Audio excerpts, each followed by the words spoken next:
Welcome to our channel career making guides. Maharashtra राज्यातील तमाम विद्यार्थी आणि पालकांना आज आपण नीट यूजी 2026 साठी एक महत्त्वाचं रिझर्वेशन आहे, त्या रिझर्वेशन साठी चर्चा करण्यासाठी आलेलो आहे। ते म्हणजे PWD किंवा PWBD, त्याला आपण असं म्हणतो की पर्सन विथ डिसेबिलिटी किंवा पर्सन विथ बेंचमार्क डिसेबिलिटी, किंबहुना त्याला अपंगत्व किंवा फिजिकली हँडिकॅप्ड किंवा दिव्यांग रिझर्वेशन असं म्हणतो। या संदर्भातली डिटेल माहिती आपण या व्हिडिओमध्ये पाहणार आहे। PWD म्हणजे आपल्याला दिव्यांगत्व किंवा अपंगत्व असं म्हटलं जाते। याच्यासाठी कोण एलिजिबल आहे, त्याच्यासाठी कोणते डॉक्युमेंट्स लागतात, रिझर्वेशन किती आणि त्याचे फायदे किती, या संदर्भात आता आपण साध्या आणि सोप्या भाषेमध्ये गोष्टी सांगणार आहे। एकंदरीत PWD रिझर्वेशन जे आहे, हे रिझर्वेशन साठी तुमचं जे इरिव्हर्सिबल डिसेबिलिटी जे आहे, म्हणजे अपंगत्वाचं जे आहे, ते कमीत कमी 40% आणि जास्तीत जास्त 80% असणं आवश्यक आहे। 39% असेल तर तुम्हाला उपयोग होत नाही। पहिल्यांदा NTA कडे ज्यावेळेस आपण फॉर्म भरतो त्यावेळेस तुम्हाला जे तुमच्या सिव्हिल हॉस्पिटल म्हणजे सिव्हिल सर्जन कडून जे सर्टिफिकेट तुम्हाला अपंगत्वाचं मिळतं, ते कमीत कमी 40% पेक्षा जास्त इरिव्हर्सिबल डिसेबिलिटी असणारा सर्टिफिकेट असेल तर तुम्ही NTA कडे फॉर्म भरत असताना त्या गोष्टी केल्या जातात। परंतु हे सर्टिफिकेट तुम्हाला प्रत्यक्ष ऍडमिशनला उपयोगी येतं का, तर 100% नाही। या संदर्भामध्ये दिव्यांग किंवा अपंग विद्यार्थ्यांना अभ्यासक्रमाच्या शासकीय महाविद्यालयामध्ये म्हणजे government medical colleges, medical, dental आणि आयुर्वेद कॉलेजमध्ये, सर्व गव्हर्नमेंट कॉलेजेसमध्ये 5% हे समांतर आरक्षण आहे, हॉरिझॉन्टल आरक्षण आहे। हे लक्षात ठेवा। सगळीकडे म्हणजे टोटल महाराष्ट्र राज्यामधल्या सगळ्या गव्हर्नमेंटमध्ये 5% आरक्षण आहे, परंतु एवढे अपंगांची संख्या नसतेच। त्यामुळे आपल्याला या ठिकाणी बऱ्यापैकी सर्व विद्यार्थी फक्त MBBS ला जातात। त्यामुळे BMS मध्ये जे अपंगासाठी कोण जात असेल तर नाही जात। जस्ट इलिजिबल असणाऱ्या स्टुडंटला सुद्धा MBBS ऍडमिशन मिळतं ह्या 5% मध्ये। उलट शिल्लक राहिलेले सीट्स हा त्या कॅटेगरीला वर्ग केले जातात तिसऱ्या राऊंडच्या नंतर। त्यामुळं BDS साठी PWD मध्ये किंवा BMS साठी किंवा फिजिओथेरपी ह्या गव्हर्नमेंट मेडिकल कॉलेजमध्ये सुद्धा आरक्षण असतं, परंतु तिकडे कोण जातच नाही। सगळेच सगळे महाराष्ट्रातले सगळे PWD विद्यार्थी हे फक्त MBBS ला ऍडमिशन जातात। तर या म्हणजे 5% आरक्षण असतं।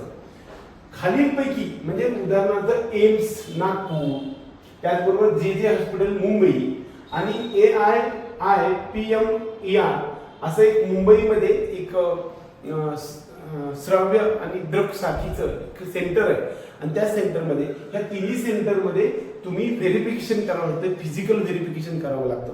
जे तुमचं सिव्हिल हॉस्पिटलने दिलेलं सर्टिफिकेट, जे 40% पेक्षा जास्त अपंगत्व असणारं सर्टिफिकेट आहे, हे घेऊन तुमचे अप्रोप्रिएट डॉक्युमेंट्स देऊन दिलेल्या विहित वेळेमध्ये central MCC all India counselling प्रोसेसच्या सुरू झाल्याच्या अगोदर एक PWD साठी नोटिफिकेशन मिळतं आणि त्या नोटिफिकेशन मध्ये संपूर्ण भारत देशामध्ये असणाऱ्या 16 सेंटर्स मध्ये, म्हणजे प्रत्येक राज्यामध्ये, महाराष्ट्रामध्ये 3 सेंटर्स आहेत, एम्स नागपूर आहे, मुंबईमध्ये एक आहे आणि JJ हॉस्पिटल, या ठिकाणी जाऊन तुम्हाला तुमचं PWDचं सर्टिफिकेट काढायचं असतं। आणि PWDचं सर्टिफिकेट जर नाही मिळालं आणि आपल्याकडे सिव्हिलचं सर्टिफिकेट असेल तर त्याच्यावरती तुमचं ऍडमिशन होत नाही। हे सर्वात महत्त्वाचा टॉपिक लक्षात ठेवा।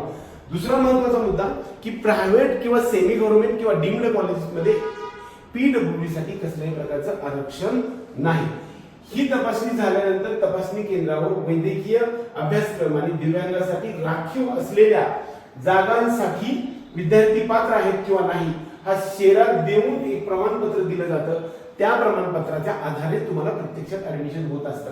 याचा नमुना आपलं जे बुकलेट आहे, ते बुकलेट म्हणजेच बऱ्याच वेळा आपल्याकडे जे बुकलेट दिलेलं आहे, ह्या बुकलेटमध्ये हा नमुना जो आहे, सर्व नमुने दिलेले आहेत। त्याच्यामध्ये PWDचा आहे, अनेक्झर C आहे, अनेक्झर J म्हणजे रिटेन्शन फॉर्मचा आहे, फिजिकल फिटनेस सर्टिफिकेट सुद्धा आमच्या बुकलेटमध्ये दिलेलं आहे। त्याचबरोबर जे डिफेन्स 1, 2 आणि 3 साठी वेगवेगळे सर्टिफिकेट लागतात, याचा सुद्धा नमुना आपल्या बुकलेटमध्ये दिलेला आहे। तो PWD साठीचा एक नमुना, हे जे नमुना पुस्तकाच्या शेवटी, आपल्या पुस्तकाच्या शेवटी नमुना दिला आहे। शल्य चिकित्सकाद्वारे दिलेल्या म्हणजे civil surgeon, Solapur civil surgeon किंवा जिल्हा सिव्हिल सर्जनने दिलेलं जे सर्टिफिकेट आहे, ते सर्टिफिकेट तुम्हाला फक्त फॉर्म भरण्यासाठी उपयोगी येतं, परंतु प्रत्यक्ष ऍडमिशनसाठी त्याचं व्हेरिफिकेशन हे या सेंटर्समध्ये होणं गरजेचं असतं. ते नसेल तर तुम्हाला तुमचं ऍडमिशन किंवा प्रवेश ग्राह्य धरला जात नाही. हे लक्षात ठेवा. अपंगासाठी राखीव असलेल्या जागावर प्रवेश अपंगांचे किमान म्हणजे कमीत कमी अपंगत्व तुमचं 40% आणि जास्तीत जास्त 80% असलं पाहिजे.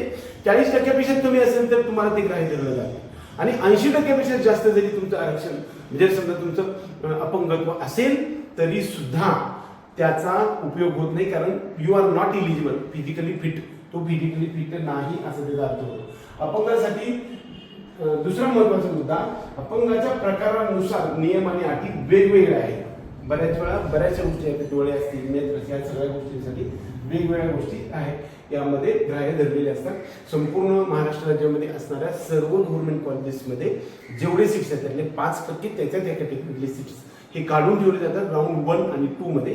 तिसऱ्या राऊंड मध्ये जर समजा रजिस्ट्रेशन करून विद्यार्थी नाही आले तर ते विद्यार्थ्यांसाठी जे अपंगत्वासाठी दिलेले सीट्स आहेत ते परत आपल्याला स्ट्री व्हेकेन्सी राऊंड मध्ये त्या कॅटेगरीला वर्ग केले जात असतात. त्यामुळे PWD किंवा पर्सन विथ डिसेबिलिटी या संदर्भातल्या ज्या विद्यार्थ्यांकडे सिव्हिल हॉस्पिटलचे सर्टिफिकेट आहे अशा विद्यार्थ्यांनी 5% साठी करू शकता. कदाचित तुमच्याकडे 40% जास्त असेल तर तुम्ही ते सर्टिफिकेट 100% काढा.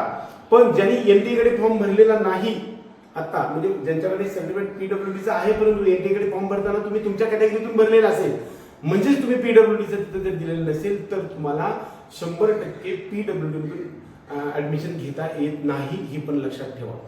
जर कदाचित सिव्हिल हॉस्पिटलला दिलेलं जे सर्टिफिकेट आहे ते दिल्यानंतर तुम्हाला 1 तासाचा जास्त वेळ सुद्धा परीक्षेमध्ये मिळत असतो. परंतु जर समजा तुम्हाला नंतर जे हॉस्पिटलला जर तुम्हाला ते सर्टिफिकेट दिलं नाही तर तुमचं ऍडमिशन होत नाही, परंतु जे दिलेला वेळ आहे तर त्याचा जो फायदा होतो. त्यामुळे प्रत्यक्षात जर तुम्हाला सिव्हिल हॉस्पिटलमध्ये PWDचं सर्टिफिकेट मिळत असेल तर तुम्ही 100% घ्यायला पाहिजे असं आमचं म्हणणं आहे. इलिजिबिलिटीच्या बाबतीमध्ये एक महत्त्वाचा टॉपिक आणखी तुम्हाला या सगळ्यांनी डिस्कस आम्ही करणार आहे.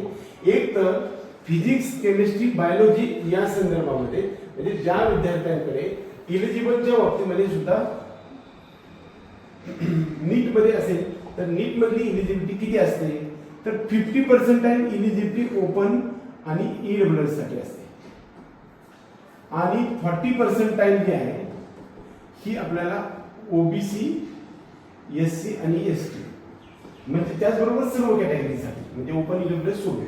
पण 45% पर्सेंटाईल जे आहे ते आपल्याला PWD साठी लागतं. आता PWD साठी म्हणजे ओपन आणि EWS चा जर उदाहरणार्थ 2021-25 चा जर पाहायला गेलं तर 144 चा जो आहे तो 144 ला ओपन आणि EWS साठी कट ऑफ होता. तोच जो काही क्वालिफाईंग कट ऑफ होता तो मात्र जर समजा OBC कॅटेगरीचा विद्यार्थी असेल तर त्याच्यासाठी मात्र 113 मार्काचा कट ऑफ होता.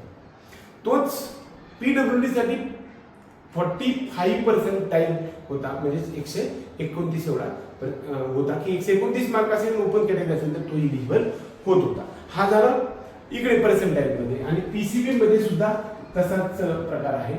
एकंदरीत जर ओपन आणि EWS साठी आपल्याला 50% म्हणजे फिजिक्स, केमिस्ट्री आणि बायोलॉजी साठी, MBBS आणि BDS साठी आपल्याला 300 पैकी 150 मार्क ओपन EWS ला लागतात आणि 120 म्हणजे 40% आपल्याला अदर सर्व कॅटेगरी लागतात. परंतु ओपन आणि EWS साठीचा PWDच्या विद्यार्थ्यांना 45% लागत असतात. म्हणजेच 135 मार्क असतील तरी सुद्धा तुम्ही इलिजिबल होता. म्हणजे इलिजिबिलिटी मध्ये सुद्धा तुम्हाला या ठिकाणी फायदा होऊ शकतो.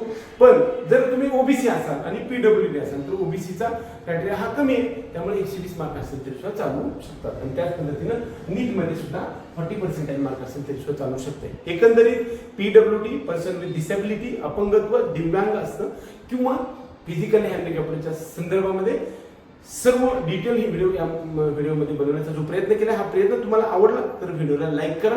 त्याचबरोबर आपल्या चॅनलला सबस्क्राईब करून बेल आयकॉन दाबा. आपल्या पेड काउन्सिलिंग प्रोग्राममध्ये यायचं असेल तर आपल्या डिस्क्रिप्शन बॉक्समध्ये या नंबरवरती संपर्क करू शकता. जय हिंद, जय महाराष्ट्र.